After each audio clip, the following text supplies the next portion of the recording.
اور مجھے اپنے گھر کو بچانا اور اس کا خیال رکھنا. اور مجھے تو پتہ ہے, دیکھیں جب ساس نے یہ جملہ بولا تھا تو بہو کو تو یہ پتہ ہونا چاہیے کہ ساس ایسی ہے. جب وہ گھر میں نند آئی ہوئی تھی اس کو بھی پتہ ہے وہ تو ایسی ہے, تو تیرا گھر تو ہے نا یار, تو یہ اپنے گھر کو دیکھ لیتی. اور پھر اگر آپ ان سے بات کریں وہ کہتے ہیں اچھا میں ہی دیکھوں میں ہی دیکھوں میں ہی دیکھوں. بابا گھر جو تمہارا ہے تو دیکھنا بھی تو تمہیں نے ہے نا. اوکے, تو اس میں مدد کی جا سکتی. اب دیکھیں اس لمحے اگر جو بھی میری کہانی سن رہے ہوں گے, یہ والی بات جو میں نے آپ کی خدمت میں پیش کی ہے, اب ادھر ساس کو سوچنا چاہیے کہ سارے اس سینیریو میں سب سے زیادہ جس نے بھگتا ہے وہ مرد تھا, بیٹا جو اس کا بیٹا ہے. ہاں وہی بھگت رہا تھا اس کو. بالکل ٹھیک, تو اس لیے ان چیزوں کو سمجھنے کی ضرورت تو ہے سر. بالکل ٹھیک ہے شاہ صاحب, ریلیشن شپ کی بھی بات ہو گئی, آپ کے سفر کی بھی بات ہو گئی. اب آپ انگریزی کے استاد ہیں لیکن آپ اردو بول رہے ہیں تو آپ سے دل کرتا ہے بندہ اردو ہی بولتا رہے شکر گزار. اور انگلش کا تذکرہ بھی نہ کرے, لیکن کیونکہ آپ پچھلے 30 سال سے کم و بیش انگریزی پڑھا رہے ہیں جناب والا, اور آپ کے ماشاءاللہ بہت زیادہ شاگرد ہیں, تو انگریزی سے لوگ کیوں اتنا ڈرتے ہیں؟ ضروری بھی ہے, سیکھنا بھی چاہتے ہیں, مجبوری بھی ہے, لیکن ڈرتے ہیں انگلش سیکھتے ہوئے, بولتے ہوئے, پڑھتے ہوئے, سنتے ہوئے, یہ کیوں ہے؟ دیکھیں جب آپ کسی چیز کو جناب والا اسٹیٹس کا مقام دے دیتے ہیں نا, اوکے, تو خوف اس میں آ جاتا ہے. ٹھیک ہے, آپ نے انگریزی کہیں غلط نہ بول دوں کا جو خوف ہے, بھی غلط بول دو کہ تمہاری تھوڑی ہے. اوکے, دیکھیں ہم اپنی اردو میں بے پناہ غلطیاں کرتے ہیں. اپنی پنجابی, سندھی, سرائکی جو بھی ہم زبانیں بولتے ہیں, بلوچی, براہوی, جو بھی ہماری مادری زبانیں, اس میں بھی بہت زیادہ غلطیاں کرتے ہیں. وہاں ہم کیوں نہیں گھبراتے؟ چونکہ ہم نے ان کو وہ سٹیٹس ہی نہیں دیا ہوا. بالکل ٹھیک, اس کو ہم نے بڑا سٹیٹس بنا رکھا ہے. زبان تو ابلاغ کا ذریعہ ہے, بالکل ٹھیک, وہ سٹیٹس تھوڑی ہوتی ہے. رائٹ, ہاں درست لب و لہجہ ہونا چاہیے, درست لفظ بولنا چاہیے, درست جملہ بولنا چاہیے, لیکن اس کا خوف نہیں ہونا چاہیے.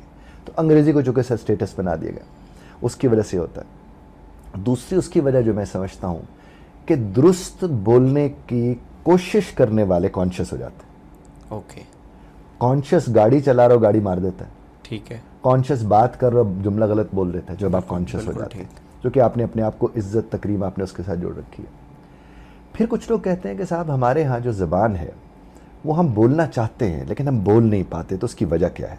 تو اس کی بنیادی وجہ میں آپ سے عرض کروں کہ جس زبان کو آپ نے لکھا اور پڑھا ہو, اور پڑھا بھی اس لیے کہ سمجھ نہیں آتی, بالکل ٹھیک, لکھا بھی اس لیے کہ سمجھ نہیں آتی, اوکے, دونوں میں سمجھ تو نہیں آ رہی نا سر. ٹھیک ہے, چونکہ جب آپ کو سمجھ آ رہی ہے تو اس لیے تو ہوتا ہے, وہ بھول جاتی ہے تو کہتے ہیں ایک لفظ دس نہیں, اور پھر وہ لکھنا ہے چونکہ یاد کر کے بیٹھے ہوئے, یاد کیا ہوا, یاد کیا ہوا. اب استعمال سر, جب تک کوئی چیز استعمال نہیں ہوتی آپ اس میں مہارت نہیں حاصل کر سکتے.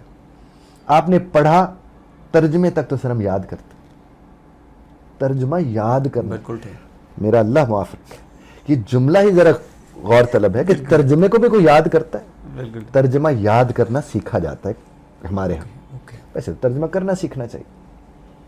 آپ کا 10ویں کا بچہ ہے, 11ویں 12ویں کا بچہ ہے, جو بھی ترجمہ یاد کر رہے ہیں. اچھا ادھر سے سمری کا مطلب کیا ہوتا ہے کہ بہت ساری گفتگو ہوئی کہیں, اس میں سے جو اس کا لب لباب تھا, جو اس کا خلاصہ تھا, آپ اپنے لفظوں میں جو آپ کو سمجھ آئے بیان کر دیں.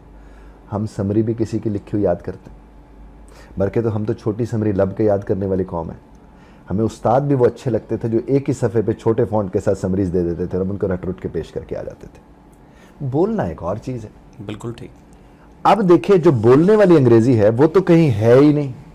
اوکے, مطلب لکھنے بولنے والی انگریزی مختلف ہے تو مختلف, لیکن ہمیشہ سر زبانیں تو اردو میں بھی آپ تحریر دیکھ لیجیے اور ہوگی, تقریر اور ہوگی, بولنا تو اور ہوتا ہے, لکھنا اور ہوتا ہے, یہ تو ہر جگہ پر ہوتا ہے. میرے پاس ایک صاحب تشریف لائے,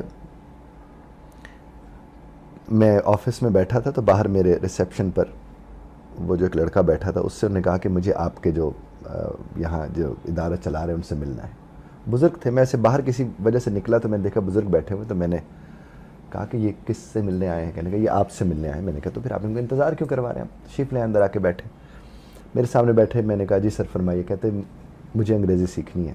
میں نے کہا جی سر بالکل سکھا دیں گے, ہم انگریزی زبان ہی سکھاتے ہیں. تو اگلا جملہ بولتے بیٹا آپ کو پتہ ہے میں کون ہوں؟ میں نے کہا سر مجھے نہیں پتا آپ کون ہیں. انہوں نے اپنا نام لیا تو میں تو کرسی چھوڑ کے کھڑا ہو گیا.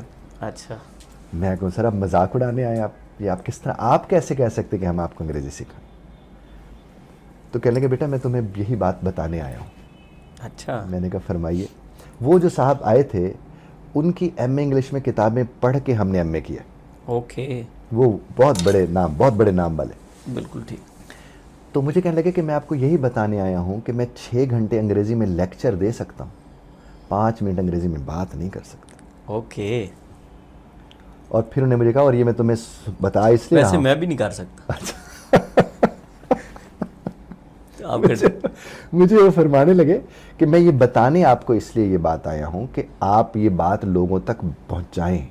یہ میں اجازت بھی آپ کو دے رہا ہوں کہ آپ لوگوں کو یہ بتائیں کہ بولنے والی زبان میں اور باقی زبانوں میں فرق ہوتا ہے, لکھنے والی میں, پڑھنے والی میں, اور ہمیشہ سے یہ فرق رہا ہے. کتابی اردو, کتابی انگریزی بولا جاتا ہے. تو جب تک آپ بولنے والی نہیں بولیں گے بالکل ٹھیک. تب تک وہ آپ کو نہیں. اب بولنے والی میں صاحب جملے کم ہوتے ہیں, ٹکڑے زیادہ ہوتے ہیں, اور ہم اپنے روزمرہ میں بولتے ہیں. آپ دیکھیے, اگر آپ کے کسی دوست کے ساتھ بے تکلفی ہے اور آپ اس کے ساتھ بیٹھے ہوئے ہیں, آپ کو تو اسے کہیں بیٹھے ہوئے آپ اسے ہلکی سی کوہنی مار کے بولتے ہیں چلنا ہے, پھر وہ آگے سے کہتے ہیں رکنا. وہ کہتے ہیں کنی دیر, وہ کہتے ہیں 2 منٹ, وہ کہتے ہیں ویکھ لیں. پھر اب 2 لوگوں کے درمیان گفتگو مکمل ہو گئی, لیکن ایک لمحے کو بھی جملہ کہیں نہیں ہے. جملہ نہیں ہے. بالکل ٹھیک. لیکن انگریزی میں ہم جملے, ہمارا وقت ٹینس سیکھنے پہ گزرا, اور پھر ٹینسوں میں بولتے ہوئے جب غلطی ہوتی تو دوسرے نے بتانا ہوتا ہے کیا تو غلط, جناب واز ور دی غلطی ہے, ایزم آر دی غلطی ہے. اور جو آپ کو کہتے رہے تھے واز لگنا سی, تھے ڈیڈ لگنا سی, بالکل ٹھیک. تو وہ آپ کا دوست نہیں ہو سکتا. اوکے. وہ دوست نہیں ہو سکتا, بلکہ وہ سب سے بڑا چیلنج ہے آپ کے لیے کہ آپ کو انگریزی کے حوالے سے اس کے ساتھ تو وقت ہی نہیں گزارنا چاہیے. بالکل ٹھیک. اور ہم اکثر اچھے کام ایسے لوگوں کی وجہ سے چھوڑ دیتے ہیں جو ہمارا مذاق اڑاتے ہیں. اسی لیے آپ دیکھیں, اولیاء اللہ گزرے ہوں, انبیاء کرام گزرے ہوں, جس نے بھی حق کی بات آ کر کی ہے, سب سے پہلا ریئیکشن مذاق ہوتا تھا. بالکل ٹھیک. بے یقینی, مذاق, یہ سب کچھ. تو اس کا مطلب اگر آپ کو پتہ ہے آپ حق پر ہے, آپ درست عمل کا حصہ ہے, غیر شرعی فعل نہیں ہے, غیر اخلاقی نہیں ہے, تو آپ کو تو ڈٹ جانا چاہیے. سم مستقم, آپ ڈٹ جائیں پھر اس کے اوپر. اور پھر وقت آتا ہے. میں جب انگریزی بول رہا ہوتا تھا, کرکٹ کھیلتے ہوئے بولتے تھے, اور سارے کہتے شاہر بلے لگا رہنے کو, مذاق اڑاتے تھے, کوئی یہ کوئی وہ.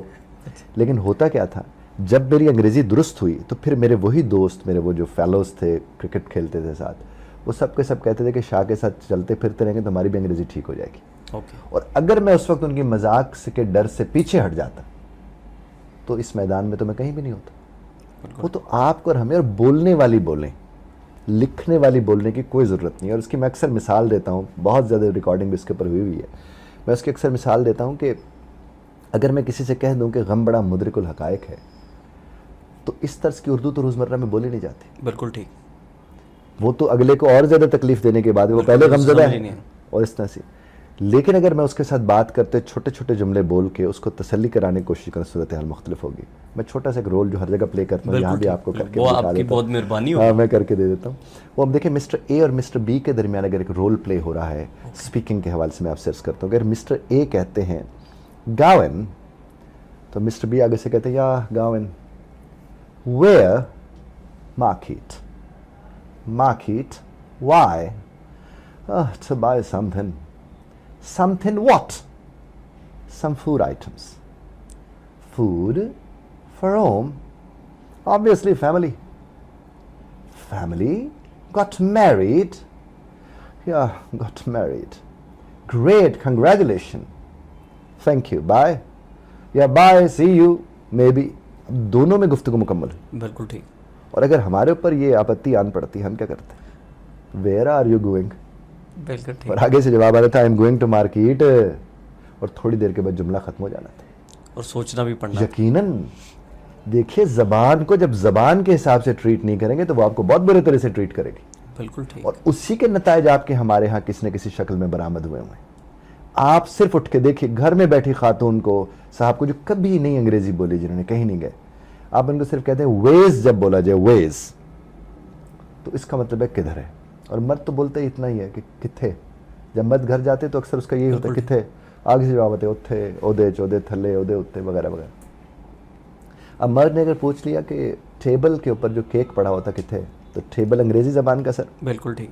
کیک بھی انگریزی زبان کا, اندر سے آواز ہے فریجچ, بالکل ٹھیک. اور اگر انہیں ان کہہ دیں تو ان فریج ہو گیا, انگریزی شروع. شروع. کس نے پوچھا وہ ریموٹ کتھے, ریموٹ پھر انگریزی کا. بیڈ تھلے, تو بیڈ جو ہے سر, بیڈ پھر انگریزی کا, تو انڈر دا بیڈ کہہ دیں گے, بیڈ تھلے آ جائے گا. بالکل ٹھیک. اچھا, اسی طرح سے انہوں نے بولا کہ کپ کتھے, کپ اگین انگریزی کا لفظ ہے, تو اب اس کے اوپر بات وہ کیا کریں گے, جس گھڑی انہوں نے کہہ دیا کھپ تو انہیں کہہ دیا شیلف اتے, شیلف پھر انگریزی کا ہے, آن, تو اس کا مطلب ان, آن, انڈر, نیئر, یہ 4-5 پریپوزیشنز ہیں. یہ بتا کے آپ گھر میں اپنی انگریزی کی ابتدا کر سکتے ہیں اگر آپ اس میں کرنے میں دلچسپ. اور اب کہ نہیں میں اتنا لمبا اتنی دیر یہ بولوں گا کروں گا, وہ تو صاحب رٹ کے لوگ بولتے ہیں, بولنے والی تو ایسے نہیں ہوتی. بالکل ٹھیک. اچھا شاہ صاحب, زندگی میں ایک تو یہ بتائیں کہ آپ کے لیے سب سے پراؤڈ مومنٹ کون سا تھا؟ میں تصوف سیمینار تھا ایک, اوکے, اس کے اوپر مجھے بطور مقرر بلایا گیا اور کہا گیا اپنی انگریزی میں خطاب کرنے کو, انٹرنیشنل لیول کا تھا. وہ خطاب میں نے کیا وہاں پر 10 سے 15 منٹ کی تقریر تھی. وہ میں کر کے جب نیچے اترا تو میرے والد صاحب سامنے بیٹھے ہوئے تھے. تو میں ان کے پاس گیا, میں نے ان کے پاؤں پہ ہاتھ رکھا اور ان کی آنکھوں میں آنسو تھے. انہوں نے مجھے گلے لگایا, پیار کیا اور نے مجھے کہا کہ اللہ تمہیں نظر بد سے بچائے.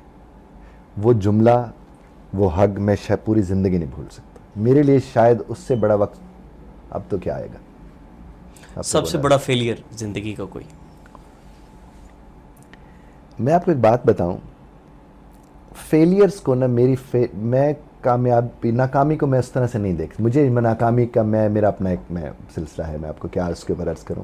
میں ناکامی کو سمجھتا ہوں کہ جس گھڑی آپ یہ سوچ لیتے ہیں کہ آپ کچھ نہیں کر سکتے تو وہ ناکام لمحہ ہوتا ہے. اوکے, میں ایسا نہیں سوچتا, تو میں اس کے متعلق شاید کو رائے قائم نہ کر سکوں کہ میرا سب سے بڑا فیلئر کیا ہے. میرے خیال میں نہیں ہے. زندگی میں کوئی ایسا مقام انسان کی ٹائم زندگی میں کوئی نہ کوئی ایسا لمحہ آتا ہے جب لگتا ہے کہ زندگی ختم ہو گئی ہے, رک گئی ہے, بس اب کچھ نہیں ہے, کوئی ایسا مقام آیا اور اس میں سے نکلے ہوں؟ دیکھیے وہ ہے نا لا تحزن ان اللہ معنا, کہ مایوس مت ہوں, غمزدہ مت ہوں, اللہ ہمارے ساتھ ہے. غمزدہ ہوتے ہیں. اگر میں تکلیف کی بات کروں تو جو میرے والد صاحب کا بھی 4 جولائی کو وہ اس دنیا سے تشریف لے گئے, مجھے نہیں لگتا کہ اس سے زیادہ کوئی تکلیف دہ لمحہ میری زندگی میں آ سکتا ہے یا کبھی آیا ہوگا. اور میں ان لمحات سے نکلنے کی کوشش میں مصروف ہوں. اوکے. لیکن ایک چیز جو مجھے ہوئی اس سارے عرصے میں نے گریف مینجمنٹ کو سیکھا. اوکے, یہ بھی مینجمنٹ ہے کوئی؟ جناب والا, اس سے پہلے میں گریف کو جب لوگ مجھ سے بات کرتے تھے, مثلا کسی کے والد کا انتقال ہو گیا, والدہ کا, دوست کا, میاں بیوی, ہسبینڈ وائف, کہیں میں ان کو گریف مینجمنٹ کراتا تھا. لیکن اس وقت مجھے لگتا تھا کہ مجھے بڑی سمجھ ہے. اچھا. مجھے اب سمجھ آئی ہے کہ مجھے سمجھ اب آئی ہے کہ گریف اصل میں ہوتا کیا ہے. دیکھیے آپ کی زندگی میں کوئی شخص 2, 4, 8, 10 دنوں کے لیے آپ سے جدا ہو تو مشکل ہو جاتا ہے, اور جب یہ علم ہو کہ جو چلے گئے ہیں انہوں نے نہیں آنا تو آتی اور ہوتی ہے. تو اب میں نے اس کے بعد کو 10 سے 15 لوگوں کو گریف مینجمنٹ کے اوپر کام کرا ہے, تو اور مجھے اس میں زیادہ کامیابی ہوئی ہے. تو مجھے اس کا نتیجہ مجھے لگتا ہے یہی ہے کہ چونکہ میں نے اپنے گریف کو مینج کرنا سیکھا اس پورے عرصے میں. اور ویسے ایک بات میں آپ سے عرض کروں, یہ جو رب ہے نا, اس کے ساتھ اگر آپ کا تعلق کلام والا ہو جائے نا, جیسے بیٹھے بیٹھے آپ کہتے ہیں ہاں اللہ میاں میں آپ کو پتہ تو ہے لیکن پھر بھی میں آپ سے یہ بات کر رہا ہوں, دیکھیں نا آج ایسا ہو گیا, دیکھیں نا آج ویسا ہو گیا. یہ جو ڈائریکٹ تعلق بننا شروع ہو جاتا ہے نا, آپ کو میں عرض کروں کہ آپ کو لگتا ہے کہ آپ کو سنا جا رہا ہے. چونکہ جب قادر مطلق آپ کو سنتا ہے نا سر, تو ہیلنگ ہو رہی ہوتی ہے. بالکل درست بات. لیکن وہ کنیکٹیوٹی قائم کرنے کے لیے آپ کو سارے تعلق توڑ کے اس کے ساتھ جڑنا پڑتا ہے. بالکل ٹھیک. اور اس کے ساتھ جڑنا دنیا کا آسان ترین کام ہے, چونکہ وہ تو جڑنے کے لیے ہر وقت بیٹھا ہے. رابطے تو ہماری طرف سے خراب ہوتے ہیں نا سر, تعلق تو ہماری طرف سے ہوتا ہے. اور گریف مینجمنٹ میں نے یہ دیکھا ہے کہ جب آپ کسی کو رب کے ساتھ جوڑ دیتے ہیں, دیکھیں مخلوق سر خالق کے ساتھ جڑ گئی تو بات تو ختم ہو گئی. تو that's what I have share, like میں نے اس کو جو بہت زیادہ اس عرصے میں دیکھا کرا ہے. لیکن اللہ محفوظ رکھے سر, بے شک سب نے جانا اس دنیا سے, بہت تکلیف دہ بات ہوتی ہے, بہت تکلیف ہوتی ہے سر. یعنی آپ کو کچھ سمجھ نہیں آ رہا ہوتا. مجھے ہاسپٹل میں جب ہم لوگ تھے سر, سارے ڈاکٹرز تھے, سب نرسز تھیں, بزرگ بھی تھے, اولاد بھی تھی, سب تھے, سب بے بس تھے. کوئی کچھ نہیں کر پاتا تھا, کسی کو کوئی کچھ بھی نہیں کر سکتا تھا. یہ جب آتا ہے وقت تو تبھی سمجھ آتا ہے سر. یہ نہ کوئی کتاب سمجھا سکتی ہے، نہ کسی کا کوئی لیکچر سمجھا سکتا ہے، نہ کسی کا کچھ. اس کے بعد سمجھ آنا شروع ہوتی ہے.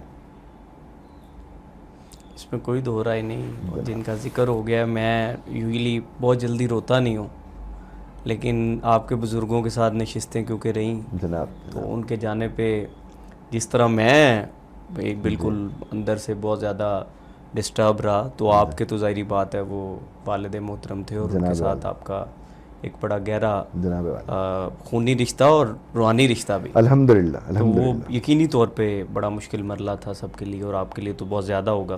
جناب. شاہ صاحب، دوست کون ہوتا ہے آپ کے نزدیک؟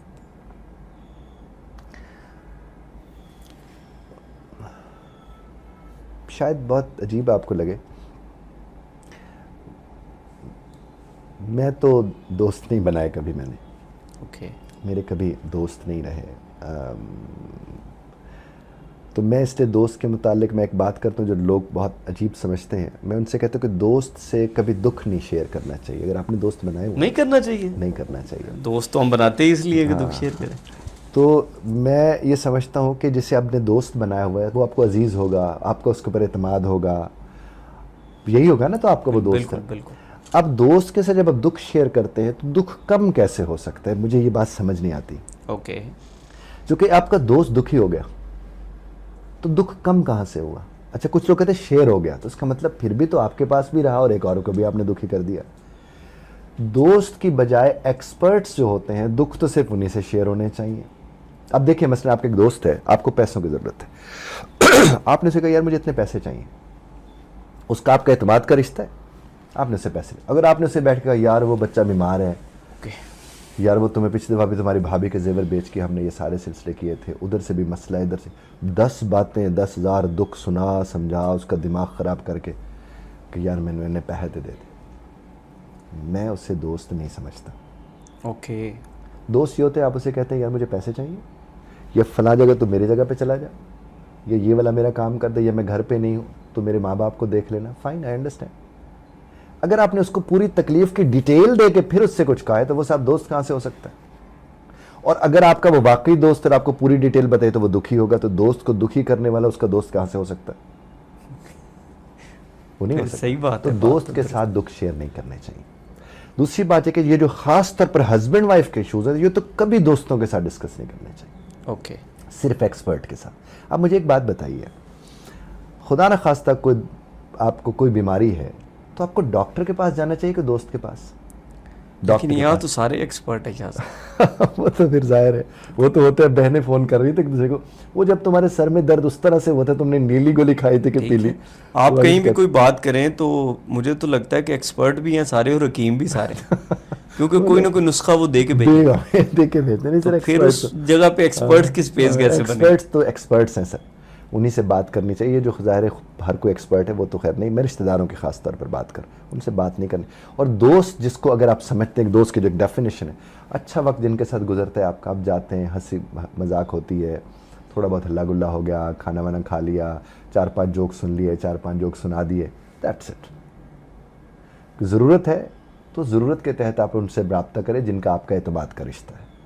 آپ ان سے کہ وہ آپ کی ضرورت کو پورا کر دیں، نتھنگ لائک دیٹ. ہاں اگر آپ دوستی کو کسی اور ڈچوں کو، ہو سکتا ہے کہ آپ کے یہاں جو کامنٹس ہیں اس میں وہ پھر مثالیں دیں عظیم ہستیوں کی اور پھر ان کے دوستوں کی، تو وہ تو ہماری مجال ہے، وہ تو ظاہر ہے، وہ تو بات ہی اور تھی، وہ تو لوگ ہی اور تھے. لیکن میں نے فی زمانہ جس چیز کو دیکھا کرا ہے کہ اگر آپ جسے دوست سمجھتے ہیں آپ اسے کبھی دکھی نہیں کرتے اپنا دکھ سنا کے. اس کے ساتھ صرف خوشی شیئر کرنی چاہیے اور خوش رہنا چاہیے، اور ضرورت شیئر کرنی چاہیے، دکھ نہیں. ضرورت اور دکھ شیئر کرنا بڑا فرق ہے سر. آپ ضرورت شیئر کر دیں بس بات ختم ہوگی. دکھ آپ اس سے کیوں شیئر کریں؟ انج پہ پین ہوندی ہے تو انج پہ تکلیف ہوندی ہے، وہ تو ڈاکٹر بتا سکتے ہیں نا سر. دوست تو کچھ بھی نہیں